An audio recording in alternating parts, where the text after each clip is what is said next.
I'm Jackie, 70. 6 months ago, I sat in my villa overlooking Lake Co., sipping the perfect espresso made by Elena, my housekeeper, who treated me with the respect I'd long been deprived of.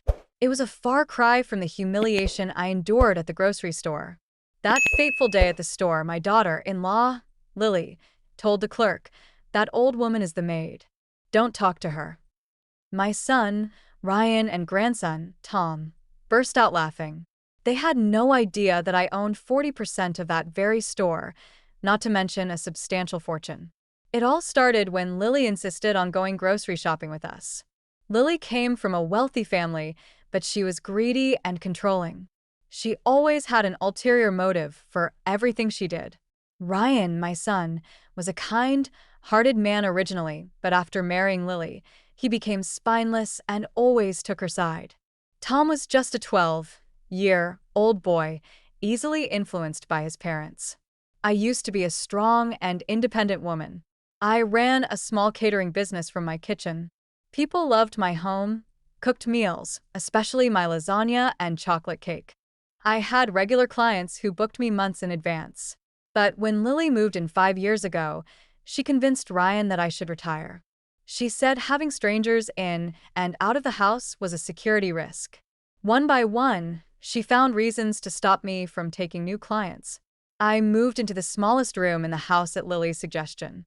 She said they needed more space for their things. I always agreed to avoid conflict, thinking that family was worth any sacrifice. After the grocery store incident, I was devastated. That night, I remembered the small safe in my closet.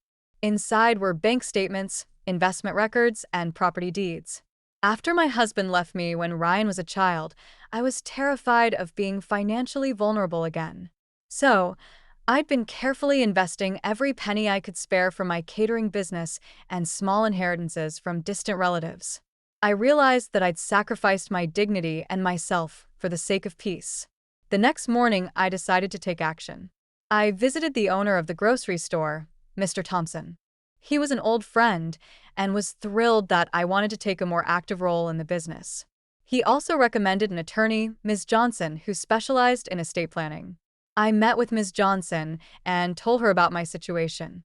She said it sounded like financial abuse. I decided to remove Ryan and Lily from my will. I set up a trust for Tom that he could access when he turned 25, on the condition that he treated me with respect. I also planned to significantly increase my charitable giving. 2 weeks later, when the legal papers were ready, I gathered Ryan, Lily, and the two attorneys in the living room. I told them the truth about our family's financial situation. I revealed that I owned 40% of the grocery store, 3 other grocery stores in the county, 4 rental properties downtown, and a successful property management company. The total worth was a conservative estimate of $47 million. I also informed them that I'd purchased the house from them, and they had 30 days to find alternative living arrangements. Their faces showed complete devastation. Ryan pleaded with me to work things out, but I knew it was too late. 6 months have passed since then. I've liquidated some properties, consolidated my investments, and structured my finances for international living. I sold the grocery stores to my employees through a generous buyout program and gave the rental properties to a management company with instructions to keep rents affordable. Tom calls me every week. He's grown wiser. He said he was sorry for laughing at me in the store. He wants to visit me when he's old enough.